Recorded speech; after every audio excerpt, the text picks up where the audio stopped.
नमस्कार, मैं अबरार खान यूट्यूब मंच से। साथियों, एक बहुत अच्छी खबर आप लोगों के लिए आ गई है।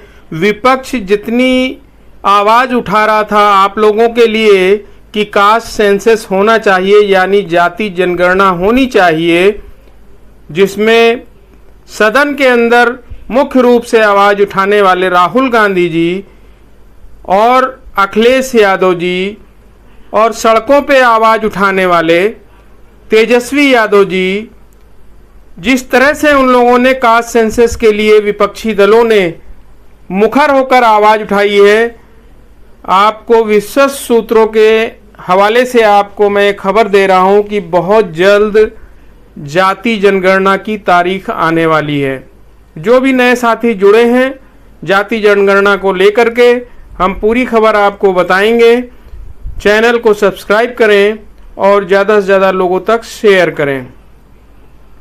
तो फाइनली भारत में होने वाली जनगणना की तारीख बहुत जल्द आने वाली है और आपको यही जानना है कि यह कैसे होगी, कितना वक्त लगेगा और क्या सरकार दबाव के आगे झुकी है क्या।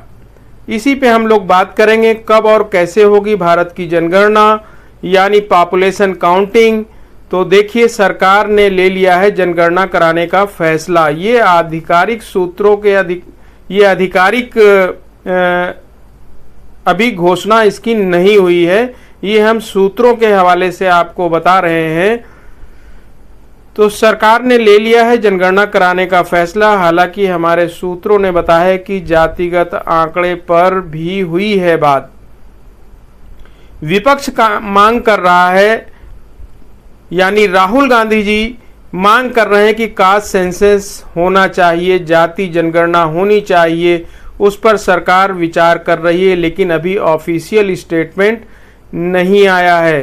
देश में सितंबर में शुरू हो सकती है जाति जनगणना, पूरा होने में 2 साल का वक्त लग सकता है।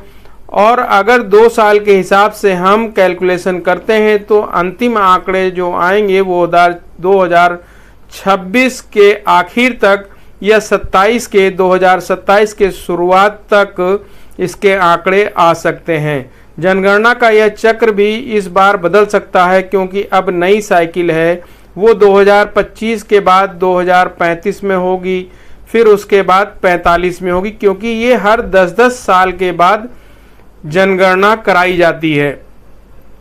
जनगणना इस बार डिजिटल होगी, ये एक बड़ी बात है, ये एक प्रमुख बात है कि इस बार जो होगी वो डिजिटल होगी, ऑफलाइन नहीं होगा, लोग घर पे नहीं आएंगे। और एप्स एक होगा, उस एप्स का इस्तेमाल किया जाएगा जिसमें सेल्फ एन्यूमरेशन ऐप का सहारा लिया जाएगा। आपको खुद अपनी डिटेल उसमें भरनी होगी और ये देश में पहली बार होगा। भारत में डिजिटल प्रोसेस, ऑनलाइन प्रोसेस का इस्तेमाल किया जाएगा। फिर पहले चरण में हाउस लिस्टिंग का काम शुरू होगा, यानी आपके घर आकर सब कुछ लिखते हैं, आपका नाम, आपके पास कितनी संपत्ति है।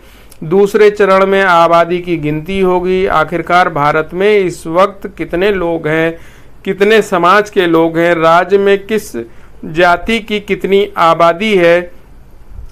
अगर सरकार साथ में कास्ट बेस्ड सेंसस के आंकड़े भी बताती है तो आपको पता चल जाएगा कि राज्य में कितनी जाति है, किसके पास कितनी ज़मीन है, कितने घर हैं, सरकारी निजी कार्यों में कितनी हिस्सेदारी है, कितनी गवर्नमेंट में जॉब है, कितने प्राइवेट जॉब में लोग हैं, और शिक्षा का स्तर क्या है, किस समाज के लोग ज़्यादा पढ़े लिखे हैं, किस समाज के कितने लोग दूसरे देश में रह रहे हैं और किस समाज के लोग यहाँ रह रहे हैं। फिर तो विधानसभाओं और लोकसभाओं में भी कितनी सीटें आरक्षित होनी चाहिए, ये भी आपको मालूम चलेगा। अभी हम जो डेटा यूज़ कर रहे हैं वो 2011 का कर रहे हैं। अब जो नया आएगा उससे पूरे के पूरे देश में न्यूमेरिकल वैल्यूज़ में चेंज आ जाएगा, एक बहुत बड़ा बदलाव आ जाएगा।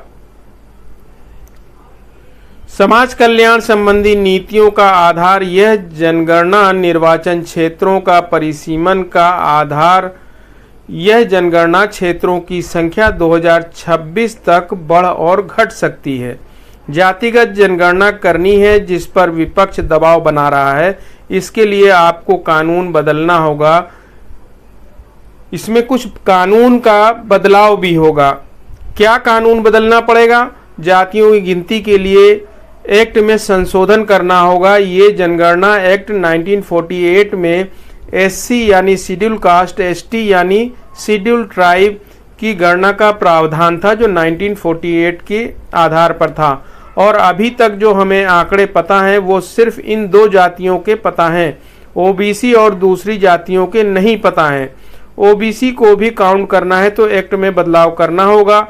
ओबीसी की गणना के लिए इसमें संशोधन यानी अमेंडमेंट करना पड़ेगा और इससे ओबीसी की लगभग 2600 जातियों के आंकड़े आपके सामने आएंगे। और अगर 2011 की जनगणना के हिसाब से जो आंकड़े हैं उसके हिसाब से एसटी आबादी 16.6% और एसटी आबादी 8.6% थी। और अगर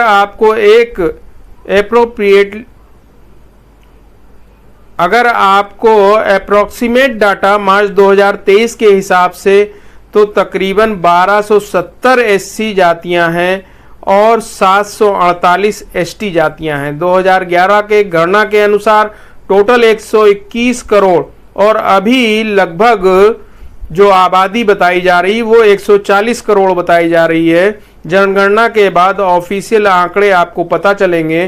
टोटल लिटरेसी रेट जो आपको मालूम है वो 74% है। मेंस टोटल लिटरेसी रेट जो है वो 74% है। मेंस की जो है वो 82% है और फीमेल्स की 65% है। अब सबसे बड़ा सवाल है कि जाति जनगणना पर सरकार झुकेगी। आपको अभी तक तो यह पता होगा कि जो जाति जनगणना का मुद्दा है वो पूरा विपक्ष का मुद्दा है। राहुल गांधी के साथ पूरे विपक्ष ने उठाई आवाज है। एनडीए के भीतर से भी जितनी भी क्षेत्रीय पार्टियां हैं उनकी भी आवाजें उठ चुकी हैं और बीजेपी अक्सर इस पे घिरती नजर आती है। और देखिए, अगर जाति जनगणना हो जाती है तो ये विपक्ष की एक बहुत बड़ी जीत होगी और बीजेपी के लिए बड़ा सेटबैक हो सकता है कि वो झुक गई। सरकार जो है विपक्ष की आवाज के आगे, दलितों के आगे झुक गई। और अब ये देरी भी क्यों कर रही है? वो देरी भी इसीलिए हो रही है क्योंकि विपक्ष इसको लगातार मुद्दा बनाए हुआ है। कहीं ऐसा ना हो कि अगर जाति जनगणना का ऐलान हो जाए और उसके बाद विपक्ष ऐसा नैरेटिव सेट करे कि देखिए हमने जो आवाज उठाई उसका बड़ा इफेक्ट हुआ है। ये एक गलत नैरेटिव तैयार होगा भारतीय जनता पार्टी को, इसका बहुत बड़ा नुकसान होगा। आज तक एससी एसटी के अलावा आज़ाद भारत में नहीं हुई है जाति जनगणना। 2011 के बाद से क्यों नहीं हुई है? यह जनगणना वर्ष जो शुरुआत हुआ है 1881 से शुरुआत हुआ था। हर 10 साल में इसकी गिनती होती थी। ताज़ा जनगणना 2021 में ही हो जानी चाहिए थी भारत में, लेकिन कोरोना की वजह से ये टल गई। उसके बाद 2011 में आखिरी नॉर्मल जनगणना हुई है जो कि यूपीए के शासनकाल में हुई, कांग्रेस की सरकार में हुई। एससी एसटी के अलावा जाति जनगणना भी हुई थी जिसमें सभी लोगों की जनगणना हुई थी। आज तक उन आंकड़ों को सार्वजनिक नहीं किया गया और 2021 में मोदी सरकार ने सुप्रीम कोर्ट को एक हलफनामा, एक एफिडेविट सौंपा और उसमें मोदी सरकार कहती है कि देखिए 2011 में जो जनगणना हुई थी उसके आंकड़े हमने बता दिए, लेकिन जो जातिगत जनगणना हुई थी SECC रिपोर्ट जो आई थी उसमें कई सारी खामियां हैं और क्योंकि खामियां थी तो हम उसको पब्लिक नहीं कर सकते हैं और इसके आधार पर आरक्षण, नौकरियां या कुछ भी हम ऐसा कुछ भी नहीं दे सकते हैं। अगर 1931 की बात जब लास्ट आंकड़े सामने आए थे उसके हिसाब से कुल जातियां कितनी थीं, तो 4141 जातियां थी और 2011 में SECC ने बताया कि जो पिछड़ी जातियां हैं वो लगभग 46 लाख जातियां हैं। अब सरकार ने कहा इतना डिफरेंस कैसे आ सकता है, हम कैसे इन आंकड़ों पे इस डिफरेंस इतना ज़्यादा है, मतलब कहाँ एक तरफ 4000 है और दूसरी तरफ 46 लाख है, तो इस पे हम बिलीव नहीं कर सकते हैं। इस हिसाब से शिक्षा और नौकरी में आरक्षण हम नहीं दे सकते हैं, ये मोदी सरकार ने कोर्ट में एफिडेविट लगाया था। तो पहली बार लोग ऑनलाइन फॉर्म भरेंगे और 2019 के बाद 10 बार हम लोग हमारी डेडलाइन क्रॉस कर चुके हैं, क्योंकि जनगणना हो ही नहीं रही है। और आपको पता है जनगणना और परिसीमन का आपस में नाता है, ये दोनों साइड बाय साइड चलते हैं। तो इसलिए नियम क्या कहता है कि परिसीमन जनगणना के 3 महीने पहले जरूरी है। यानी परिसीमन क्या होता है कि डिलिमिटेशन की आप जितनी भी सीटें हैं, निर्वाचन क्षेत्र हैं, कितनी सीटें हैं, बढ़ रही हैं, क्या क्षेत्र आ रहा है, क्या नहीं हो रहा है, ये पूरा परिसीमन में होता है। 2023 में बिहार में जाति जनगणना की रिपोर्ट देने वाला पहला राज्य बन गया, यानी नीतीश कुमार की सरकार ने पहला राज्य बना बिहार, जाति जनगणना की रिपोर्ट वहां पर आ गई। अक्टूबर 2023 में और ऑफलाइन और ऑनलाइन पूरा प्रोसेस हुआ था, सभी को दी गई थी इसकी पूरी जानकारी। 215 कैटेगरी, जिसमें से आपको अपनी जाति चुननी थी। ये जो ऑनलाइन जो उनको भरने के लिए फॉर्म दिया गया था उसमें कैटेगरी थी 215, जिसमें आपको अपनी जाति भरनी थी। बिहार में अभी कितनी आबादी है, किस हिसाब से है, कितना पिछड़ा है, ये सारी सूचनाएं उस पर आई थी। आगामी चुनाव पर इसका कितना असर हो सकता है, देखिए अगर जाति जनगणना हुई तो विपक्ष को फायदा होगा। लगेगा कि विपक्ष के आगे फिर झुक गई है सरकार। दलित वोट बैंक जो RLD NDA से दूर होता जा रहा है और इंडिया गठबंधन यानी विपक्ष के पास जा रहा है।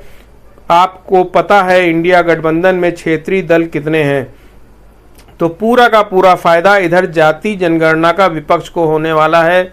आरक्षण के मुद्दे पर बार बार बीजेपी घिर जाती है, चाहे वो फिर लेटरल एंट्री वापस लेने का मामला हो, चाहे 69,000 भर्ती का मामला था, चाहे उसमें अपनी गलती मान लेना हो, चाहे कोटे पे कोटे पर पूरे देश में यानी कि क्रीमी लेयर को लेकर के जो भारत बंद हुआ, किसी पे यह जो मुद्दा है ना आरक्षण का, वो बीजेपी को हमेशा घेर लेते हैं विपक्षी दल के लोग। जब से 4 जून की ये सरकार बनी है, इधर सरकार को जो गठबंधन सरकार है उनको कितनी बार यू टर्न लेना पड़ा है, कितनी बार विपक्ष के आमने सामने झुकना पड़ा है। और देखिए बीजेपी की स्थिति क्यों जाति जनगणना क्यों नहीं कराना चाहती, क्योंकि अगर मंडल 2 की तरह स्थिति उत्पन्न कर सकती है तो मैं आपको बताऊं ये तो पूरी की पूरी जातिगत जनगणना है। बीजेपी का परंपरागत वोट बैंक बिखर सकता है।